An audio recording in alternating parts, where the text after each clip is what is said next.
Hey guys, what's up? I'm Tony, And I'm Rico. and this is Relatively Sound, the podcast that sleeps in the chair. So today, Rico gets the fun opportunity to listen to King Crimson's album from 1981, Discipline, for the very first time for our installment of today's album for album series.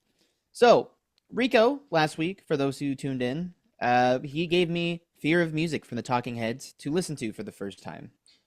And that was a good experience. It took me a little bit to appreciate some of the songs, but I gotta say respect to the album for doing some risks on there, things I wasn't expecting. Always good to stay on your toes. And hopefully I'll be getting more to listen to in the future from Talking Heads. But the album had Robert Fripp on it on a couple songs, and some of the songs felt a little bit King Crimson-y to me from the little I know from King Crimson. And so I thought, you know what? Let me bless Rico's ears. Today, I'm giving him the 1981 King Crimson record, Discipline, which has Robert Fripp, of course, and it's also the first album of theirs to feature Adrian Belew, who ended up playing on Remain in Light. And yeah, I think it's a really cool, unique album, and kind of just based off Rico liking, Talking Heads, which kind of surprises me. Why don't we throw him in the deep end? Rico, you also didn't hate that Yes record that I had given you, Fragile, which had Bill Bruford on it, who also drums on this record, on Discipline. Yeah, I mean, I So, definitely like the Yes record, I think, more than you like the Talking Heads record. sure, yeah, which is, yeah, that's fine, that's fine. So, But this is like a crossover episode for from the Talking Heads episode last week to this week. yeah, there's a lot of different threads here. Plus, we had recently listened to Heroes, and that also had a guy on there. Did it also have Fripp? No, that was produced by Brian Eno. No, but Oh, he might, performance. he might Was be. it him or We Adrian? without Chris here, we fall apart when it comes to All right. Bowie history. So, Um, Now, I am surprised you're giving me this one as opposed to the one that I always see when it comes to the vinyl community, which is, I don't know what it's called, but it's the one with the weird face on in the the Court cover. of King Crimson, Yeah. I believe that is the title of it. We can fact check that later. But anywho's, yeah. Well, I just know this one a little bit more, and I really like the production on it too. Even though it was released in '81, it kind of has more like that dry '70s sound, that I dig. And yeah, even though yeah, I know is it 21st Century Schizoid Man is kind of like one of their big songs. The first one I heard of theirs. I just think this record is the one that kind of speaks to me. It's got Tony Levin on bass, who, if you listen to this record, you can definitely tell where Les Claypool got a lot of his influence from. And yeah, Adrian Belew does vocals on it, and lead guitar and stuff. And honestly, I really love the vocals on this record. Definitely some kind of more like David Byrne type performances, where not all of them are necessarily the most melodic. Like that's not the point of it. But where he's like singing, goddamn, good shit.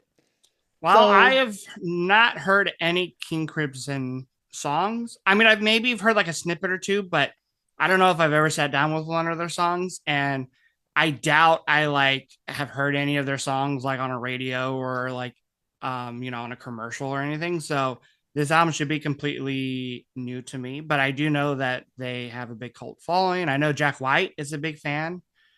And a lot of music reviewers that I watch on like YouTube are into, a good amount of their albums. So I'm a little afraid for my life, but I am excited to give this a first listen. so let's start with the first song on this record, Elephant Talk.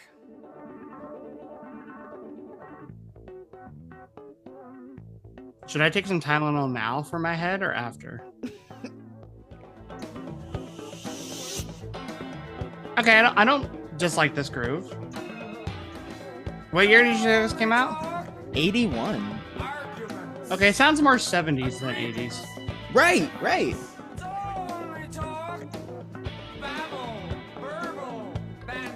Okay, yeah, this is literally discount David Burns. Like, there's no way Adrian Belew didn't get inspiration from David Burns. Like, this vocal performance-wise, this already sounds like Born Under Punches. And musically, it's not that far off either. Because that is one of the songs Adrian Belew does guitar on. See, I actually like this more. You referenced this kind of influenced Jerry Was a Race Car Driver. But I like this more than Jerry Was a Race Car Driver. Yeah, I mean, literally Born on Crutches. Hey, that's a banger song. Like he could just yell like, "Some of you people just about missed it. I'm a government man. Here comes the twister." Okay, we got our first kind of I feel like change in the progression. Don't love the screeches. There are credits for a Roland GR 300 guitar synthesizer. Oh, it has to. And that sounds like something that would make a noise like this. Yeah. Yeah, I mean, I kind of hope this isn't how the whole album is, because it'll be too hard not to compare it to Talking Heads. I like this guitar solo more. This actually reminds me a little bit of Neil Klein from Wilco, especially on their song Art of Almost, which is on an album you have yet to listen to. All right, so that definitely had some things that I was expecting when it came to, I guess, just my overall expectations of this band and album. Bass riff was pretty quirky. Definitely sounded a little bit like Primus from the little I know of Primus. I was not expecting the production to be that nice, because when you said 80s, I'm like, oh, that's my least favorite era of production. Just certain instrumentation. Like, I like synths, but usually not from the 80s. There's some exceptions, like the Cars and stuff. But production was really good. Was clear. It's weird. I liked and disliked the way the drums sound. Like, they had a nice sound to them, but they also sounded like a little pushed back. It's kind of hard to describe. Like, it's almost like the production, just in the song alone, because we're only one song in, but it's almost like half the production is 70s and I do hear a little bit of 80s kind of bleeding through, which isn't a terrible thing. Like I said, the bass and what it was playing, the guitar solos, some of the weird instrumentation, like we were talking about that Chapman stick. Yeah, that half guitar, half synth, whatever. Like, that sounded a little, thinking outside of the box, which is what I'm expecting from this band. What I guess I wasn't expecting was Adrian Belew to just being like a copy of David Burns, which, don't get me wrong, it's not something I dislike. I obviously like, because I mentioned in the last episode, David Burns was one of my favorite part of the Talking Heads. And this very much reminded me of Remaining Lights opening track, Born Under Punches, which is one of my favorite Talking Heads song. That's probably my favorite song of theirs too.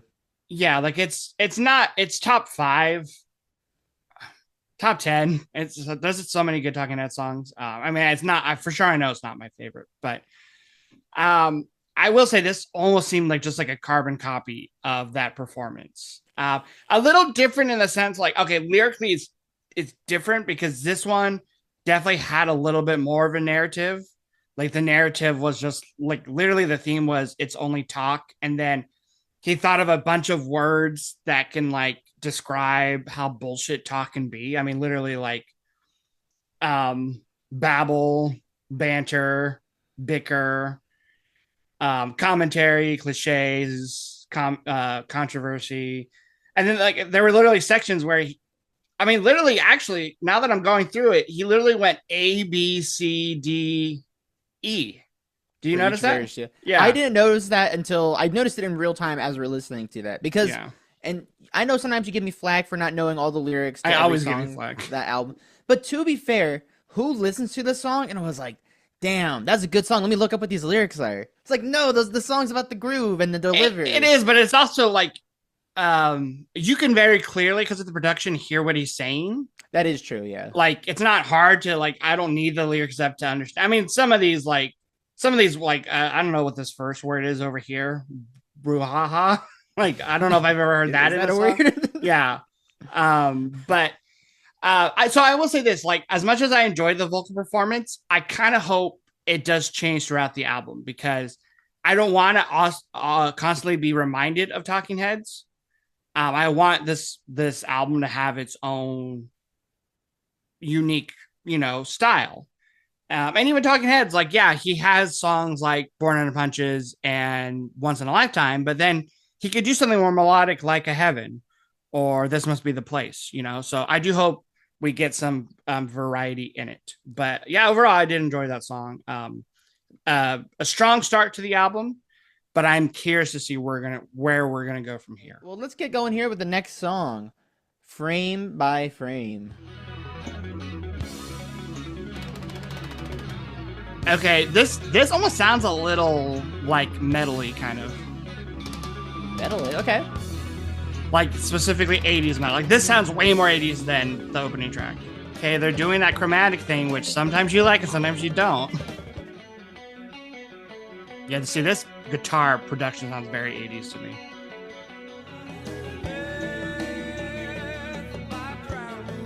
Yeah, this actually sounds way more progressive than the first song.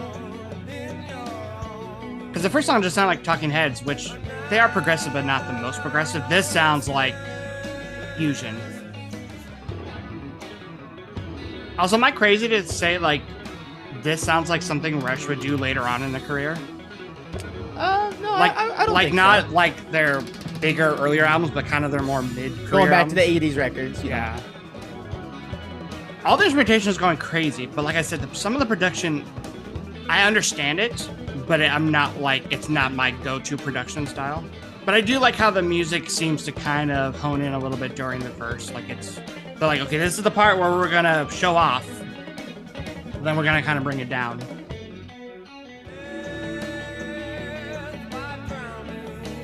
Very dark line.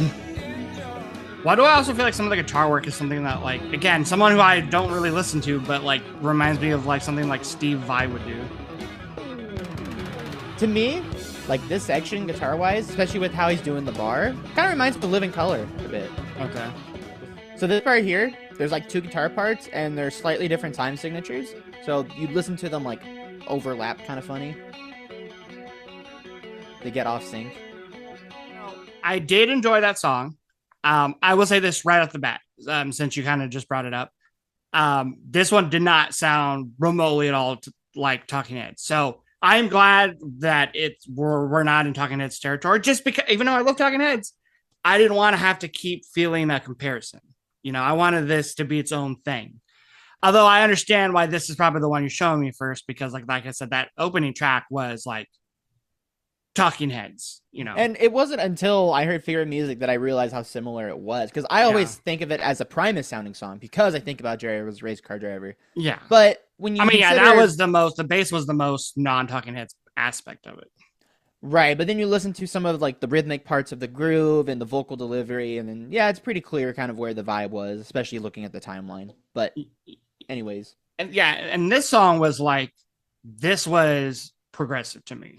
This almost song seemed like all the band members were like, let's play them as impressively as we can, but not to a fault, like not to their detriment. Like this did sound good. Like, yeah, it sounded flashy, but when they went to the verse, there was a song in there.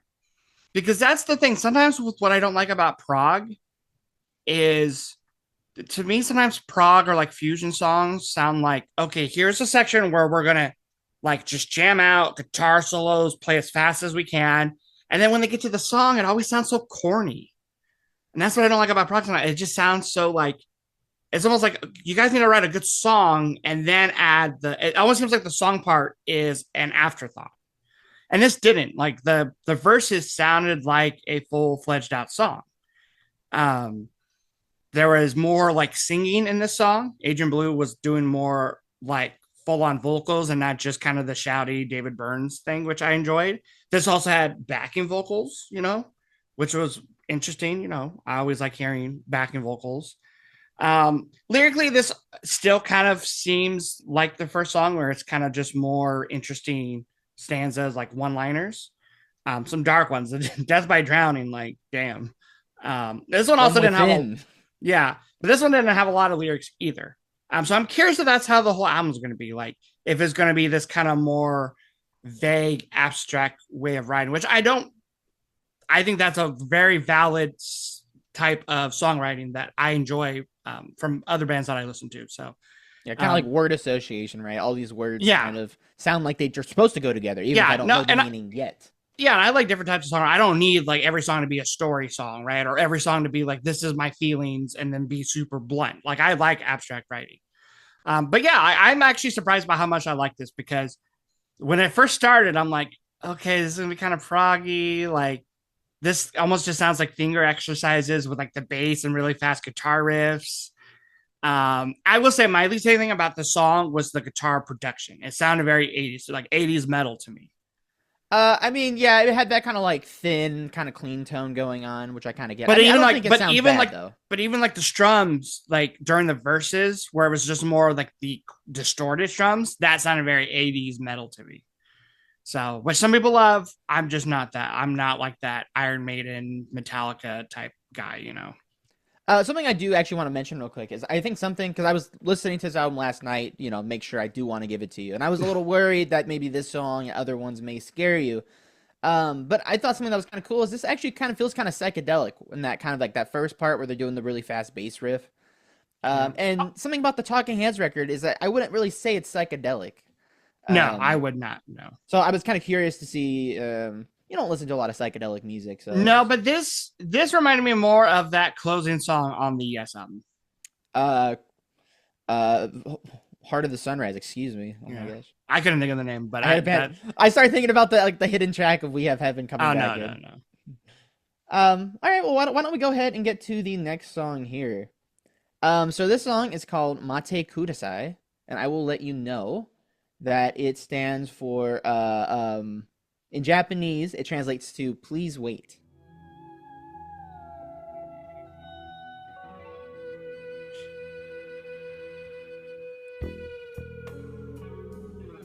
Okay, not where I thought the song was going based off the intro. This almost sounds like a western a little bit. Western? Yeah. Like it has that kind of I guess so. I Yeah. guess so. Huh. Actually the guitar vibe is almost giving me a tiny bit of Asia, the title track from Steely Dan. Good. Hey, glad to hear he's still singing.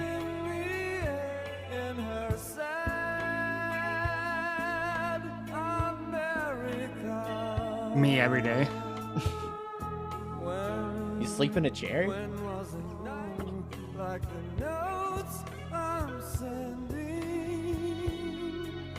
I kind of like that because, like, notes, I'm sure he means like literal, but then you had the little guitar note come in. I have a lot of thoughts, but I'm kind of just listening to the song. I'm glad. I'm glad. This is like fusion to me too because I feel like there's like 3 or 4 different genres in this one song. You ready for a hot take? Sure. Best song you've given me in like the last 4 albums. I'm not even mad. This is my favorite off this album for sure. And it's almost I don't know how many songs we have left because I don't think you told me how long this album is, and you don't have to. I'm just saying because this is like only the 3rd track on the album. I almost feel like it's going to ruin the rest of the album for me. But now that I've heard this song, my expectations for the albums have kind of changed. I kind of think every song is going to sound completely different, which is not a bad thing. In fact, I don't know if you've given me an album in a while where like every song sounded different. Like I feel like the last couple of albums you've given me, like Porno for Pyros and Hater, and even something like the Beach Boys, like those are albums where like they have a specific style they're going for in every song, right? For the most part. Yeah. This, like, we have 3 different songs. We have like a Talking Heads type song. We have like a straight up like prog fusion song. And then this is also fusion, but like completely different. Like this, like, oh yeah, it starts with like the kind of atmospheric guitar noises, which I do find when done right is really cool. But then like when the drums and bass come in, I got a very Western vibe, like an actual Western, not just like Western music, but like at first I Got thought that it was gonna little shuffle, I guess. well, yeah, at first I thought it was gonna be kind of bluesy, but it sounded more like, stereotypical song you'd hear like in a Western, like like someone on a horse riding down the middle of the small town with like a tumbleweed going by. Um, but yet it had the clean guitar, which still sounds like that clean 80s production that you were talking about. But this time it fit the vibe. Where I feel like on the last song, Frame by Frame, it was a little bit like more just the end result of the 80s production. Like I don't know, it fit this song better because this song had just like little slivers of everything. Like you mentioned, like with the guitar work, and I think with the inspiration from this Japanese phrase, it had kind of that Eastern sound to it. I like how fragile and gentle the song was. I'll say this off the bat, based off the singing so far, is Adrian Belew like a top tier singer? No, like his voice, like it's so far very fitting for the songs, but it is not like, how do I describe it? It's almost, it is, this song gave me a lot of Steely Dan vibes, if I'm being honest. Like it gave me Asia vibes, not just because of like the lyrics and the titles of both songs, but also because like um both singers sang like on Asia and on this song, both songs are sung with a more gentle, more kind of pretty vocal approach. But neither of these guys' vocals are that pretty, if that makes sense. I completely agree with you. They both have Adrian and sorry, Fagan. They both have very unique qualities to their vocal tone. Yeah. And and although I think this guy's got really strong vocals, Adrian here, like I think in this song he like has a really emotional, like Yeah. moving performance. But it's not like this the song most gets a lot from me. Yeah, but it's also not the most like it's one of those vocal performances that you'll hear from someone that you're not expecting to be as pretty. Like there's a Bruce Springsteen song called Sad Eyes where he goes into falsetto that Bruce almost never does. And it's like, whoa, and it kind of in a good way kind of shocks you. Because you would never say Bruce has a pretty voice. Same thing with like Tom Petty or, those type of singers. So, it's like kind of was not expecting that vocally. And then lyrically too. Usually that's the first thing I touch on. But a lot of times when you give me albums, you're kind of more focused is the music. And with this band, that also seems to be the case. But this so far out of all the three songs, this one lyrically did the most for me as well. Like, again, it was not many lyrics. So far, all three songs have had very sparse lyrics. Well, I mean, Elephant Talk kind of has a lot, kind of. Okay, it has a lot, but they all say the same thing, basically. Yeah, like, fair. But this one, like, this one kind of like Asia paints, like, pictures and paints a scene, but with just, it's almost like if you were to see the, a storyboard for a movie. I don't know if you've ever seen a storyboard where it's like I've seen a picture of a scene and that's it. That's what we're getting here. Yeah. And I like a lot of these phrases. I like she sleeps in a chair in her sad America. Because what did you say the phrase meant? Wait so long? Please wait. Please wait. Yeah. Wait so long is a Treasure Hip song. My bad. You can't help it. I really enjoyed the song. Like I don't know how the edit's going to be because I feel like I didn't talk a lot during that song. So the clip of the song might be short, but then this section is going to be like 20 minutes long because I had a lot to say. So you definitely have to go listen to. My bad. Yeah. I will say, one last thing about it is I'm glad you mentioned Steely Dan, and this will make sense because you did mention Western as well. But to me, I was thinking about this last night. I was walking in the dark to the store and I was like, I figured out it's Steely Dan meets Jimi Hendrix. And hear me out.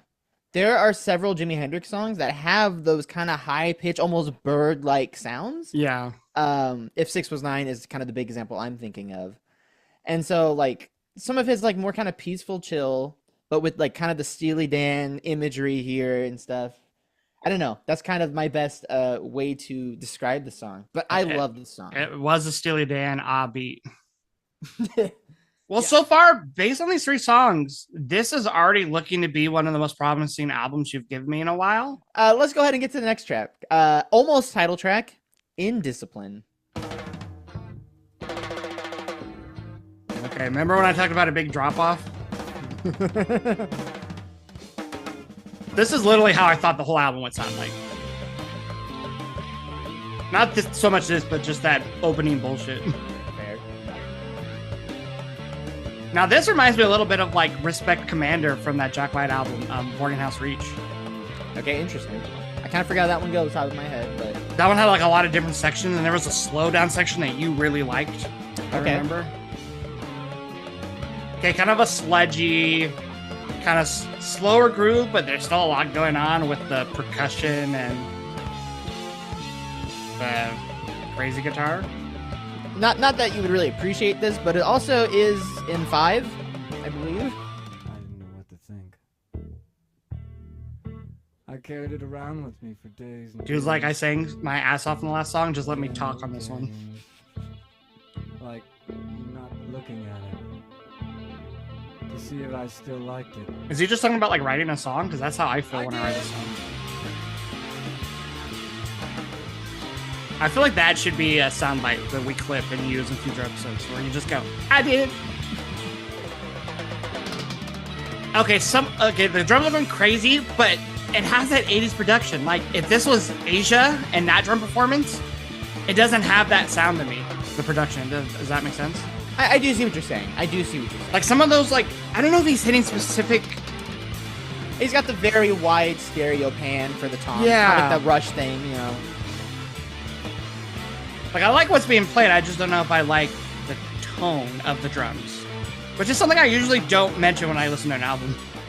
No matter how closely I study it, no matter how I take it apart, And this is a big Boarding House Reach vibes for me. I wish you were here to see it. That would be epic to like play the song live and then you're just like talking and then you have the section where you just yell out a phrase and then the band just like comes in. Yeah, it's kind of awesome, right? I will say this progression actually sounds kind of 90s to me. Really? It sounds a little grungy to me, does it not? Interesting song. This is kind of what I was expecting more from the whole album. So far, yeah, frame by frame maybe was a little bit kind of what I thought this album, but this one really was what I was picturing when it came to this album. I mean, just like the fact that like just the vocal performance, I guess, or lack there of vocals, because it was just him like talking and then kind of exclaiming a couple times during the songs. Like that's kind of what I was expecting from this album. Kind of the guitar fuckery, which is what you would use to describe it. Kind of reminded me of Jack White and what he was doing on that album, Boarding House Reach, which you can watch Tony's reaction to on this channel. Now on that album, you didn't love everything that was going on musically. I think maybe you thought some of it like was a little too loopy. And like this one wasn't like super not loopy. Like it basically just, I felt like had two kind of sections, like the grungy kind of jam section. And then when it kind of got a little quieter during the verse. But I didn't dislike it. Like it's my least favorite of the 4 so far, I think easily. But we have not reached that meter of this is too prog or too crazy or zany for me to enjoy at least a little bit of it. But this is probably near that line, though, I imagine. It's near it, yeah. But it's not like I still would. And I'm only referencing these recent albums you're giving me because my memory is like, I guess, like goldfish, and I only remember the last 2 you've given me. But like, I would listen to this over most of the songs from the Hater album. Besides, like, probably Down Under Shoe. And honestly, I'd probably listen to this over most of the Porno for Pyro songs other than, like, Pets. But is this a song I'm putting on a playlist? Probably not. Where, like, the other 3 I probably would put on certain playlists. Although I'm not really a playlist guy, but I'm just saying, like, if I made a playlist, you know. So real quick, you had talked about the lyrics kind of at the first verse, and you were kind of like, "Is bro writing a song?" And actually, you're pretty close. So well, writing a song. Yeah, I guess he was writing a song when he, to make this. Yeah.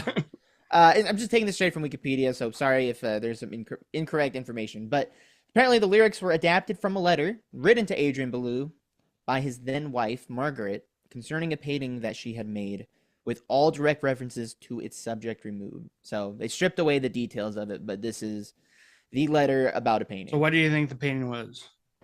That is a good part, or good question, excuse me. I don't Probably, I'm gonna say a nude portrait of Adrian Belew. no, oh yes, there had to be a reason they didn't want to say what That it was. that's why he yelled. I wish you were here to see it, and then I like it. What it had to have stressed them out somehow, dude. Yeah. Yeah, I was I was wondering if you were gonna bring it up. So especially when they first go into the slowdown, where it's just like the talking, kind of made me think about "Be My Girl" from Outlandos, from Police, where he does that little Andy Summers does that poem about a blow up doll. No, I mean, like, yeah, I guess I could see the resemblance of, but there's a lot of songs I think in bands that I like and listen to where it's just straight up talking. Like, um, my favorite song from Asphalt Meadows from Death Cab for Cutie, Foxglove Through the Clear Cut. Yeah, he just like talks and he talks in a very monotone way. This is a little different because it's monotone until he gets like, ah, and he does like the little yell like, exclamation. The payoff is there. Yeah. The payoff is there. It's not like a 2-minute monologue. It's like 30 seconds. But yeah, there's like Tom Petty songs where he just kind of fucking talks during it, and Bob Dylan songs, and even Bruce songs. And so that's not a turnoff for me.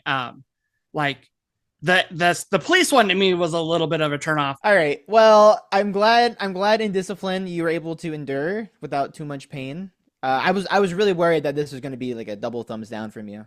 So the next song here, Thela Hun Ginjeet. I'm saying as best as I can. I'll give you the background for it now. It's an anagram of heat in the jungle, of that phrase. Once again, shout out to Wikipedia for the info. It's a euphemism for city-based crime. It was something like Adrian was walking around with a tape recorder and he got harassed by a gang. And the police searched the tape recorder for drugs. This is kind of crazy, but Okay, so we're kind of back to that sound from Frame by Frame. yeah, agreed. Okay, I'm glad there are more lyrics than just this opening. Yeah, you had to scroll down. I just had to see. Okay, the groove minus the guitar, I can see this being Talking Heads a little bit, like Zimbra. Yeah, I was actually thinking about that last night. Once again, I was listening to both albums. Especially because it sounds like they're saying gibberish. I couldn't even see his face. I couldn't see his face. Okay, so this is like the police interrogation. Is that a fretless bass? Oh, yeah, I'm sure. Okay. Sounded like it, at least. Okay, I kind of like how I kind of like that the little talking police interrogation wasn't. I like that there's pauses in between. Right. Because I actually dig in this bass groove. Okay, so they go back. That's basically the chorus then. Yeah, so far this is Talking Heads again a little bit. But we had just like 3 songs in a row that was not Talking Heads to me, so I'm cool. It went on forever. Anyway, I will say I'm enjoying this, but I can already tell this is longer than it needs to be. I'm not loving this guitar bit as much. It's not offensive, but it's just maybe I'm not digging the tone.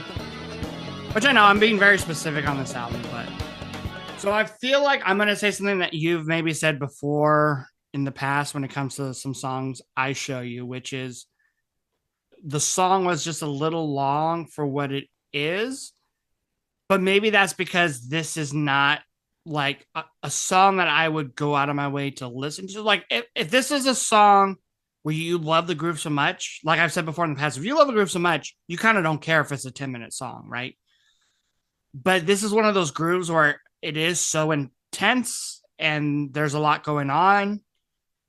And it's very unconventional with like the songwriting when it comes to like the lyrics and the vocals, like you have literally the group chanting thing, which reminds me very much of Zimbra from Fear of Music. But then you have something that I've never really heard before in a song, which is like what sounds like if you took the audio from a police interrogation, which is very interesting. And it is like one of a kind, which is cool. But for them, and I said at the beginning, I liked how the music kind of came in and out of the conversation he was having with like the the police officers, but it just went on a little too long. I don't think I needed that chorus 3 different times. I think 2 times would have been great. Ended it right before they did the third chorus. Yeah, and then I didn't really love that solo section with the guitars that came after that, pretty much that whole last outro. So had this been like a 4-minute song, I think it would have gotten the full thumbs up. But as is, it is that in that halfway. I think I still enjoyed a little bit more than the previous track, but it could have been a full thumbs up. Yeah, I completely agree with you. I don't think this song needs to be 6 minutes. And the solo section, even though this is like a very, like these are musicians, the solo section didn't really do a lot for me. At least not at that point in the song. I think it would have been cool if they ended it on that last, police interrogation part. I think that would have been enough for me. Why don't we move on to the next song then? It seems like we both kind of agree with this song, actually. So we can move to The Sheltering Sky, which is actually the name of a book. So I imagine this was kind of influenced by that. Oh, got it. 8-minute instrumental song. Oh, no. Interesting sounds, but I'm not sure what to make of them yet. This is either going to go downhill or uphill really fast. And right now I'm on the bottom of the hill. Okay, so far this would make me not want to buy the album because I would have to listen to this song unless I get up and move the needle over. I actually will be more annoyed if there's a good song buried in here than if this whole song is just this. Okay, where's it going? Because I feel like it's just kind of stalling a little. Because at least with the Yes songs, the couple that are like very long, the sections were cool. I just sometimes got a little bored of them because it was so long. And so far, I haven't really thought anything about the song is cool. Whatever part of this reaction makes it to the final episode, some people are gonna be mad that I'm just shitting over it and we're talking over it. But it's like, come on, if you love this song, that's fine. We all can like different things, obviously. But I'm just like, you can't be mad that I just like this song. This is the best part of the song. It's just this. Percussions. I don't know how much of the reaction you're going to keep in here, but why don't you just give like a 15-second, just 20-second, This is a song that you either love it for how abstract and different sounding it is, or you dislike it for those same exact reasons. And unfortunately, I'm the latter. I dislike it, but I can see where people who are a huge fan of King Crimson, who are like, they love most of their work, would like a song like this. To me, this was just like nothing for almost 8 minutes. Like just very basic progression in the background and then soloing, which I just could not connect to. I understand how this can be some people's jam, just not my jam. But this is how I thought the whole album would sound like. And so far, for the most part, I've been pleasantly surprised. So I did say there was going to be one song where it was this. And I'm hoping because you said this was penultimate track, I'm hoping the closer will be more along the lines of the first 3 or 4 songs. All right, so we'll end with the title track, Discipline. Oh, we got Indiscipline earlier, but this one is Discipline. So here goes nothing. Another instrumental song? Okay. It's not as long.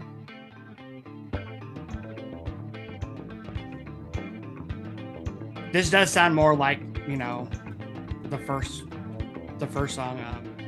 It sounds like if Yes, Primus, and Rush had a baby. I don't know if that's physically possible, but I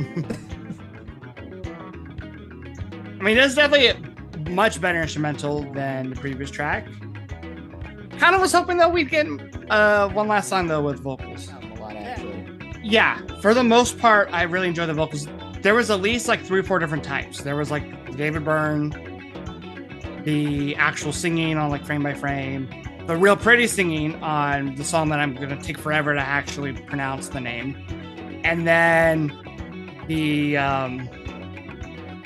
Heat in the Jungle one.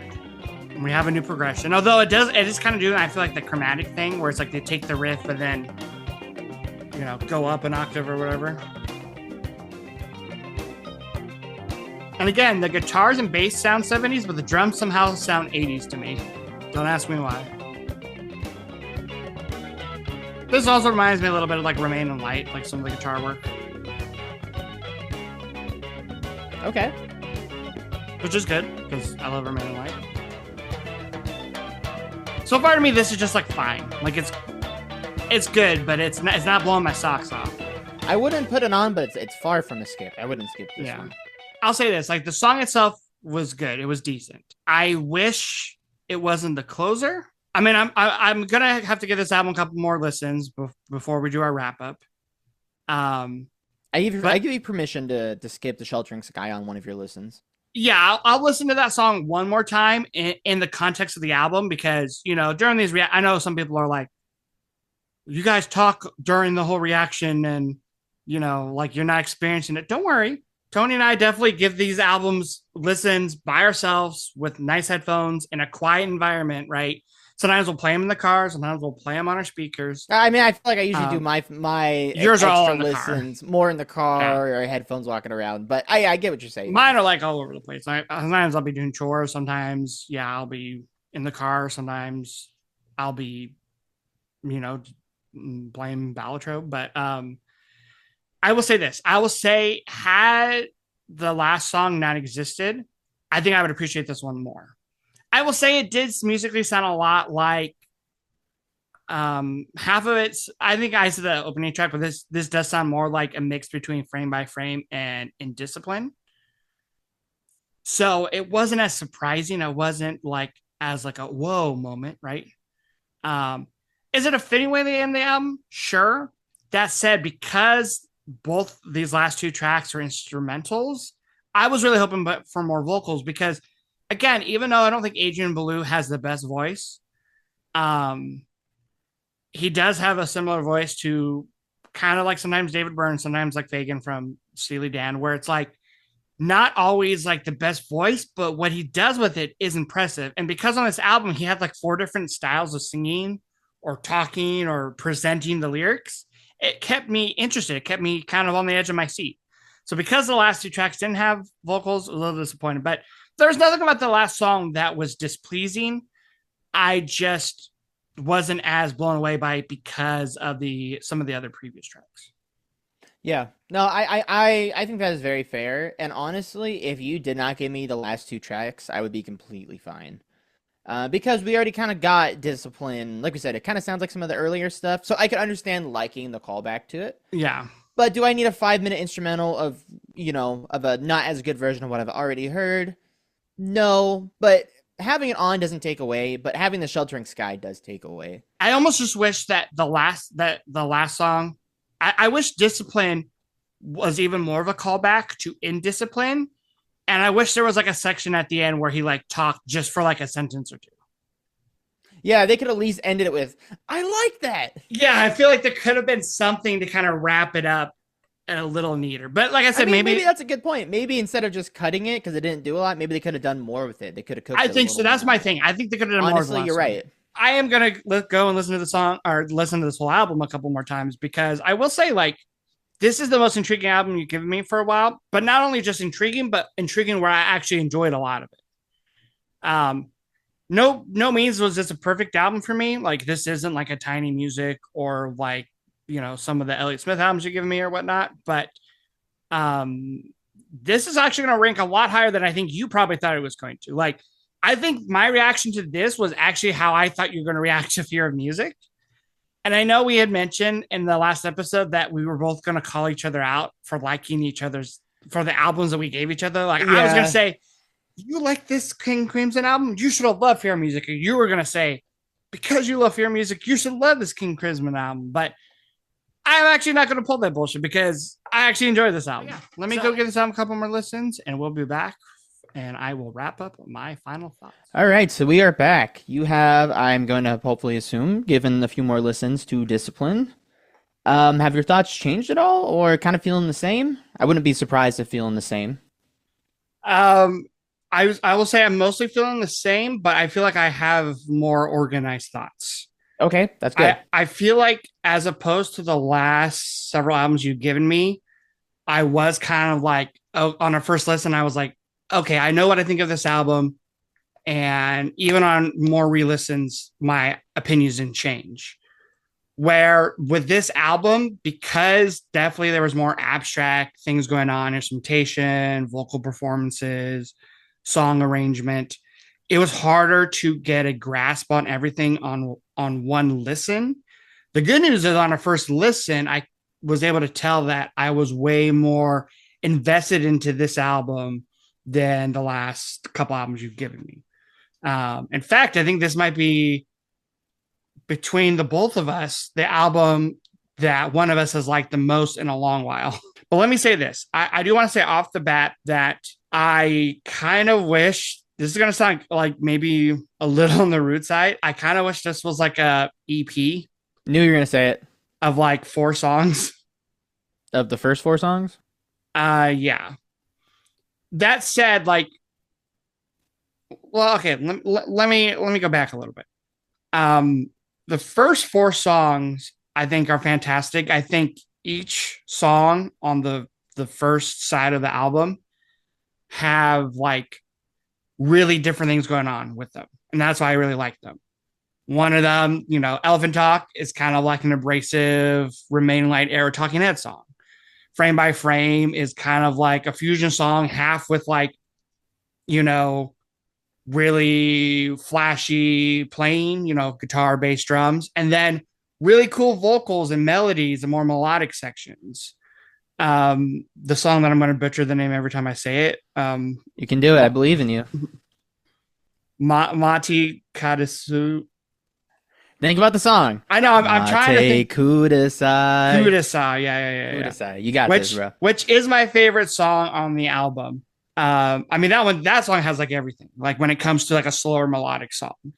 And then Indiscipline, like I know you think it's a song that I probably would not like, but it's maybe like my second favorite. Like, wow. Because it has just enough of like weirdness going on with it, but it has like cool sections. Like the bullshitty talking part, I almost would like find a little annoying, even though I don't generally find talking, spoken word as like annoying, but it's like funny in this song. It is actually very funny. Supposed to be funny? I don't know, but like it's funny. Yeah.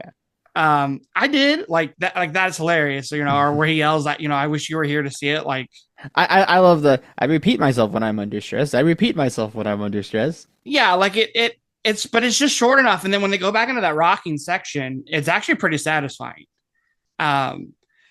So my issue with the album really is when you get to the second side, and this is kind of one of those albums where it's like I feel like front loaded, but the first 4 songs, obviously, like you have 4 songs on one side, right, and the 3 on the other, because there's 7 songs. But the weird thing is because actually, the last 3. Bust out the calculator. Are you gonna add some running time here? Well, yeah, kind of like. Because the last 3 are fairly long, it is almost like the album is split perfectly because like you have this longest song on the second side, right? And in fact, you have the second longest song also on the second side. And it's you about have 20 minutes. Actually, all 3 songs on the second side are individually longer than any song on the first side, right? And unfortunately, those last 3 are my least favorite. Now the Heat in the Jungle song, I'm not even going to try to pronounce the not anagram. What is that called? It would be an anagram, right? Is it anagram? Yeah, I think so. The Heat in the Jungle song, like I want to like it more than I do. Like there are parts in the song I enjoy. I mean, the chanting of the chorus, singing the song title does remind me of Zimbra from the Talking Heads album we just talked about. I do think the story behind the song is cool. Like it obviously makes it a lot more interesting when you like, it's like, oh, this is like the footage from like the police interrogation, and making that into like as like the whole theme of the song is very interesting. It is an immersive song, I would say. It's just too long for what it is. And some of the playing I like the bass playing I really like on the song, but like some of the guitar work I kind of get a little annoyed about. You get like the harmonizer at the end, I take it is probably what you're referring to. Not my favorite. And then like Sheltering Sky, I mean, actually the reaction part of this episode won't be very long on Sheltering Sky because I sum up what I think about it. And you actually asked me to sum up what I thought about it in like a sentence or two, and I did, which is just like, it's just too long of a filler song for me. Like, are there some moments in the song that are kind of cool? And do I see what they were going for? Yes. And could I see some fans of this band really enjoying the song? Yes. But for me, it's just like, it's a one and done song. Like, obviously, if I were to get this on vinyl, I'm not probably going to go out of my way to, you know, go over to the record and lift the needle up and then, move it all the way to the last song on the album. That said, if I have to like leave the room for a second, am I going to worry about missing parts of the song? No. Like, I was about to say, it's like a perfect time, just a little bathroom break or something. You got 8 minutes. You can do a Yeah. lot. You can grab laundry. bro, you don't know how long I stay in the bathroom for. All right. Well, let's see if that makes it to air. Yeah, I might edit that out. But- yeah, Yeah. I mean, I agree with you. Sheltering Sky. There is like some parts of it that I do like in there for sure, but there's also a lot that I don't love.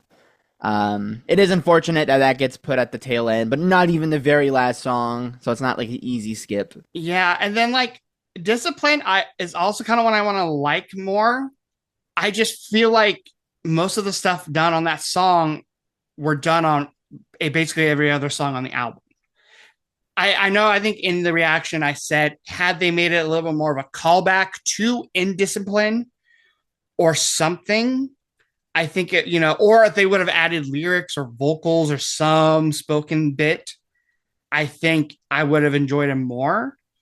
I definitely enjoy it more than the previous song, the penultimate track, but it's just, I don't know. Does it close the album in a fitting way? Yes. It's just, I don't know. It's by the time you get to the end of the album, it's almost kind of paint by numbers a little bit. So it's like the first 4 songs are so impressive because they all do different things. And I'll even say the first 5 songs, because like Key in the Jungle, like, it also is very unique. I appreciate you saying that. But then you kind of lose me in the last 2, So basically, had they chopped off the last 2, I think, like, I mean, in no means even if they did that, I don't know if I'd call this a perfect album, but like it would make it stronger for me.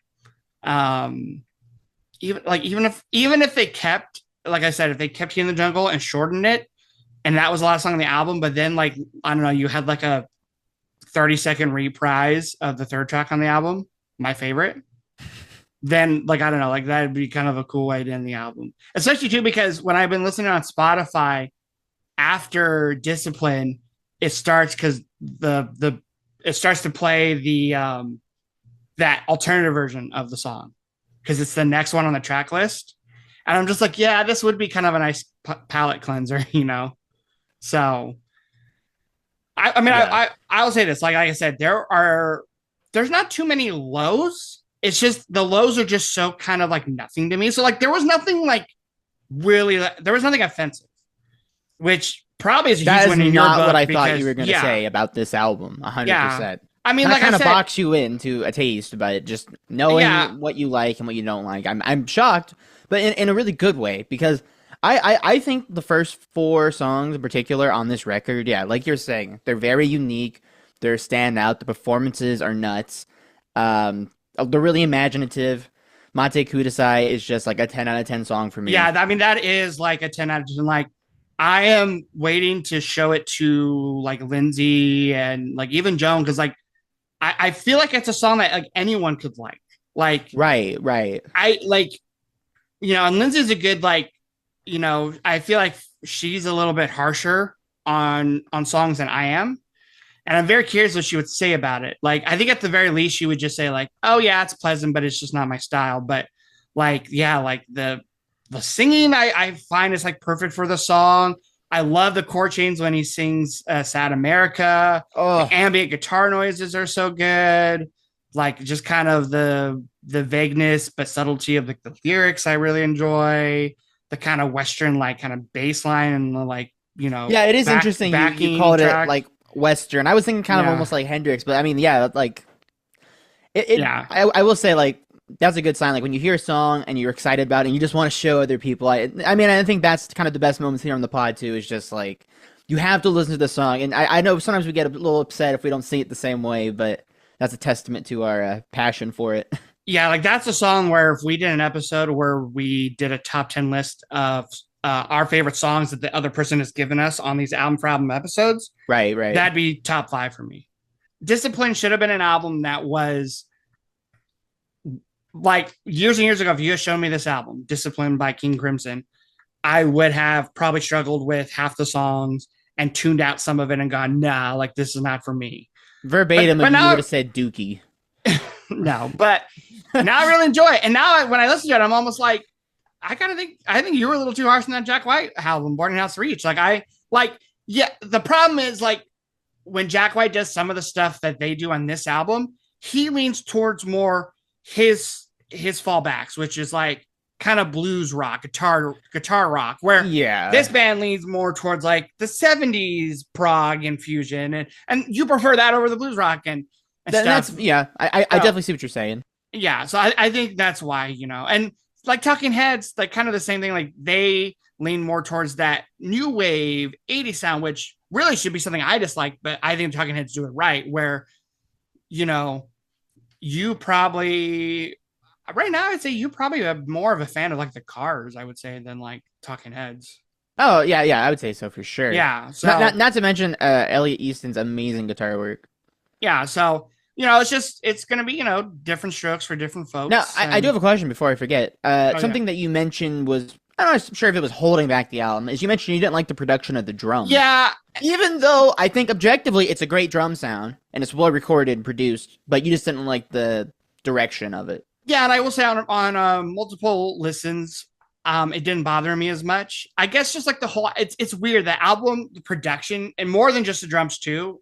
It's like some of it is great because it has that like late 70s vibe, but then some of it is held back because it has that early 80s vibe. So what propels the album forward for me also holds it back in other times. And I know That's it's fair. a very nitpicky thing that I'm sure some people will go, dude, you're complaining about the production on one drum. And I was like, yeah, I am. This is our show, and I can do as I please. So No, I mean it's a big part of the listening experience. But I do like how dry some of the songs are. Like the guitars, like definitely like have like the effects on them, but like the production does feel like a drier 70s record, which I think can be awesome when done right. yeah. But yeah, really, I really enjoy listening to this album. And it's probably one I will pick up in the future. And I have a feeling it's one of those albums that, yep, you doing the humble brag right now. Yeah, the humble brag. Well, I'm glad to hear you enjoyed it. I'm very surprised in the best way possible. And yeah, before we repeat ourselves, when we're under stress, let's just call it a day. Call it a day. All right. Well, let us know. Drop us a comment what you think of this album, and let us know where we should go next when it comes to King Crimson.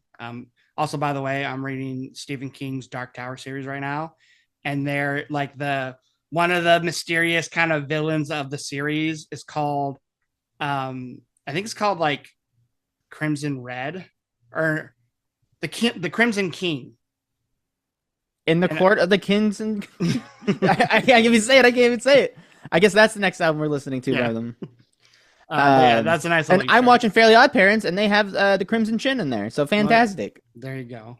Well, drop us a comment and let us know what you think of this album. And yeah, until next week, you'll be hearing from us soon. And take care. Bye-bye.